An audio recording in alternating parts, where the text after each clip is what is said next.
ভক্তদের চোখের জল ও বিশ্ব নেতাদের শ্রদ্ধায় ভ্যাটিকানের সেন্ট পিটার্সে সম্পন্ন হল পোপ ফ্রান্সিসের শেষ কীর্তনানুষ্ঠান।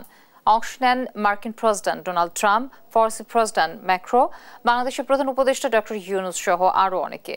পোপ ফ্রান্সিসের শেষ ইচ্ছা অনুযায়ী তাকে সমাহিত করা হচ্ছে রোমের সান্তা মারিয়ার ব্যাসিলিকায়। আরবি তাফসীর রিপোর্ট।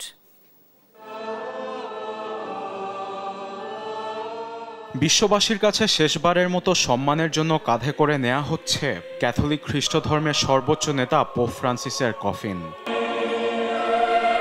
রোমের সেন্ট পিটার স্কোয়ারে পোপ ফ্রান্সিসের জন্য বিশ্বের নানা প্রান্ত থেকে ছুটে এসেছে 2 লাখের বেশি মানুষ।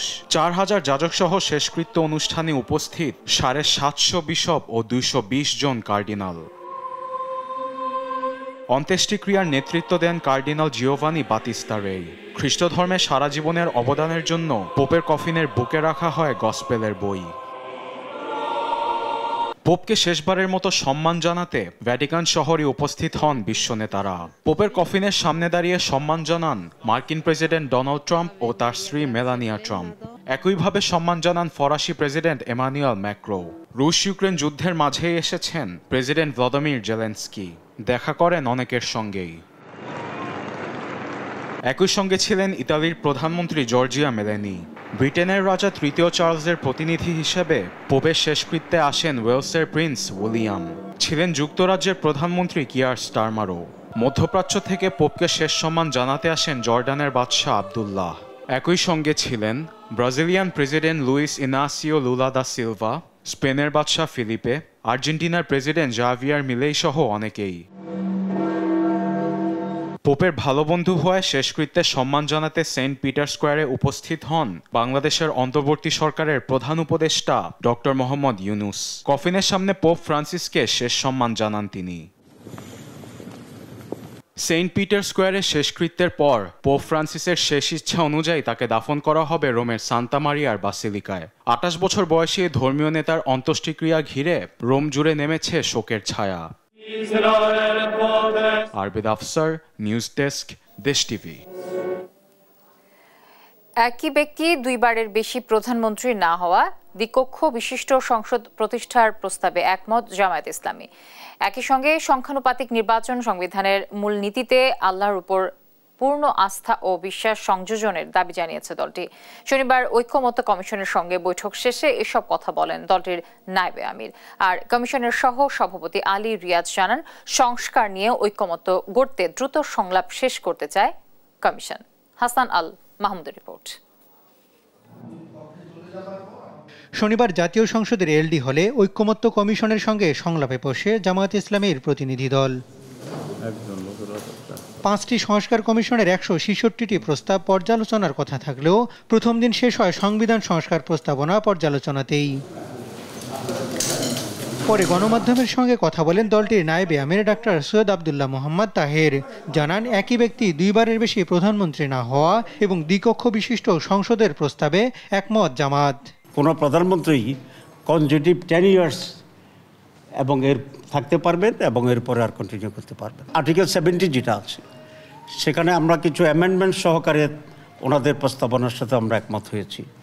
সেটি হচ্ছে সংবিধান পরিবর্তনের ক্ষেত্রে, অর্থ বিল বা বাজেট অনুমোদনের ক্ষেত্রে এবং আস্থা ভোট যেটা আছে সে আস্থা ভোটের ক্ষেত্রে। সংবিধানের মূলনীতিতে বহুত্ববাদের পরিবর্তে আল্লাহর উপর পূর্ণ আস্থা ও বিশ্বাস সংযুক্তির প্রস্তাবও করেছে দলটি। বহুত্ববাদকে আমরা টোটালি বাদ দেওয়ার জন্য বলে দিয়েছি এবং আমরা আরেকটা প্রস্তাব করেছি যেটা পুরানো প্রস্তাব ছিল, সংবিধানে ছিল, যে আল্লাহর উপরে পূর্ণ আস্থা ও বিশ্বাস স্থাপন করার জন্য। আর রাজনৈতিক ঐক্য প্রতিষ্ঠায় কমিশনের লক্ষ্য জানিয়ে ডক্টর আলী রিয়াজ বলেন, সংস্কার প্রস্তাবনা দ্রুত চূড়ান্ত করতে চান তারা। যে এক ঐতিহাসিক মুহূর্তে আমরা আছি, আমাদের এই সুযোগ যারা তৈরি করে দিয়েছেন, যে বীর শহীদরা, তাদের কাছে আমাদের একটি ঋণ আছে, যেন এই সুযোগ কোনো অবস্থাতে হাতছাড়া হয়ে না যায়, যেন এই সুযোগকে কেন্দ্র করে আমরা এমন এক বাংলাদেশ তৈরি করতে পারি যেখানে কোনো অবস্থাতেই কাউকে নিপীড়নের মুখে পড়তে না হয়, বিচার বা বিচার বহির্ভূত ব্যবস্থার মধ্যে যেন তাকে মোকাবেলা করতে না হয়। সংস্কারের সুযোগ কাজে লাগিয়ে সরকার শহীদের রক্তের ঋণ শোধ করতে চায় বলেও জানান তিনি। তৈরি করে দিয়েছেন যে বীর শহীদরা। হাসান আল মাহমুদ, দেশ টিভি, ঢাকা। নির্বাচন নিয়ে সব দ্বিধাদ্বন্দ্বের অবসান চায় জনগণ, এমন মন্তব্য করেছেন বিএনপির সিনিয়র যুগ্ম মহাসচিব রুহুল কবির রিজভী। শেখ হাসিনার ক্ষমতা পাকাপোক্ত করতে যেসব বিচারক কাজ করেছেন তাদেরও দ্রুত বিচারের মুখোমুখি করার দাবি জানান তিনি। সরকারি উপদেষ্টাদের এপিএস সহ ছাত্র নেতাদের অনিয়ম দুর্নীতি খতিয়ে দেখার আহ্বানও জানান রিজভী। এদিকে জাতীয় নির্বাচনের সুনির্দিষ্ট তারিখ ঘোষণার দাবিতে মানববন্ধন করেছে জিয়া মঞ্চ। আলী আকাশের রিপোর্ট। ফ্যাসিবাদের মিথ্যা মামলায় ৬০ লাখ আসামি মুক্তি কতদূর শীর্ষক আলোচনা সভার আয়োজন করে ন্যাশনাল রিসার্চ ফাউন্ডেশন। জাতীয় প্রেস ক্লাবে এই আলোচনা সভায় অংশ নেন বিএনপির সিনিয়র যুগ্ম মহাসচিব রুহুল কবির রিজভী। সভায় রুহুল কবির রিজভী অভিযোগ করে বলেন, শেখ হাসিনার ফ্যাসিবাদকে মজবুত করেছে বিচার বিভাগ, সেসব বিচারকরা এখনো গ্রেপ্তার হয়নি। ফ্যাসিবাদে জড়িয়ে বিচারকদেরও আইনের আওতায় আনার দাবি জানান তিনি। যারা এই ফ্যাসিজমকে প্রতিষ্ঠিত করতে সাহায্য করেছেন তার মধ্যে অন্যতম হচ্ছে আদালত, তাহলে সেই বিচারকরা কেন শাস্তির আওতায় আসবে না? বর্তমান সরকারে থাকা ছাত্র উপদেষ্টাদের এপিএস এর দুর্নীতি ও নিয়মের সমালোচনা করেন রিজভী। বলেন, এরা দুর্নীতিতে জড়ালে প্রশ্ন তোলার সুযোগ পাবে আওয়ামী লীগ। কেন তাদের এপিএস এর নামে শত কোটি টাকা দুর্নীতির অভিযোগ আসবে? কেন তারা বদলি বাণিজ্যের বিষয়ে তাদের অভিযোগ উঠবে? এটা তো ভয়ঙ্কর ব্যাপার। শেখ হাসিনা তো 3টা ডিগবাজি দিবে এসব কথা শুনলে। স্বৈরাচার সরকারের পতনের পর গত ৮ মাসে বহু মামলা প্রত্যাহার হলেও বিএনপি নেতাকর্মীদের নামে থাকা ৬০ লাখ মামলা এখনো নিষ্পত্তি হয়নি। দ্রুত এসব মামলা নিষ্পত্তির দাবিও জানান বিএনপির এই নেতা। মামলা দিয়ে মানসিকভাবে দুর্বল করে আমি আমার ফ্যাসিবাদের লেলিহান অগ্নিশিখা আমি জ্বালিয়ে রাখবো, সেখানে কেউ যেন কিছু বলতে না পারে, কিছু সাহস করতে না পারে, তার জন্যই ৬০ লক্ষ নেতাকর্মীর নামে এই মামলা দেওয়া হয়েছে। আজ ৮ মাস হলো নেই এই মামলাগুলো কেন প্রত্যাহার হয়নি? এদিকে নয়াপল্টনে বিএনপির কেন্দ্রীয় কার্যালয়ের সামনে মানববন্ধন করেছে জিয়া মঞ্চ। কর্মসূচি থেকে দ্রুত জাতীয় নির্বাচনের সুনির্দিষ্ট তারিখ ঘোষণার দাবি জানান নেতারা। দেশকে রক্ষা করার জন্য, গণতন্ত্রকে ফিরিয়ে আনার জন্য, মানুষের ভোটের অধিকারকে ফিরিয়ে আনার জন্যই আমরা বলি এই মুহূর্তে দরকার নির্বাচিত সরকার। বিএনপি রাষ্ট্র সংস্কারের পথ দেখিয়েছে বলে মন্তব্য করেন মানববন্ধনে অংশ নেয়া বিএনপির নেতারা। আলী আকাশ, দেশ টিভি, ঢাকা। বৈদ্যুতিক ত্রুটির কারণে বন্ধ থাকা মেট্রো রেলের চলাচল ফের শুরু হয়েছে। শনিবার বিকেল 5:30 থেকে ঘণ্টাখানেক বন্ধ থাকায় ভোগান্তিতে পড়ে যাত্রীরা।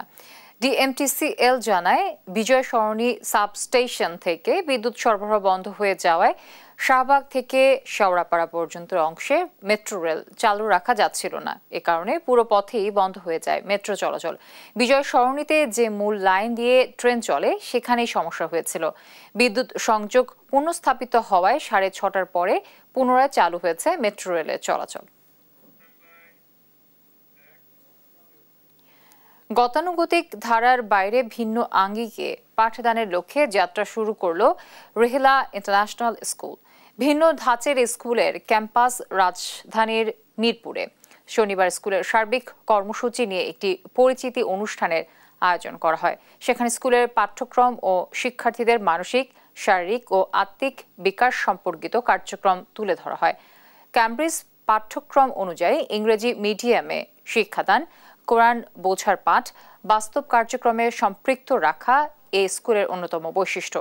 এখানে শিক্ষার্থীদের সৃজনশীলতা বিকাশে গুরুত্ব দেওয়া হবে বলেও জানানো হয়।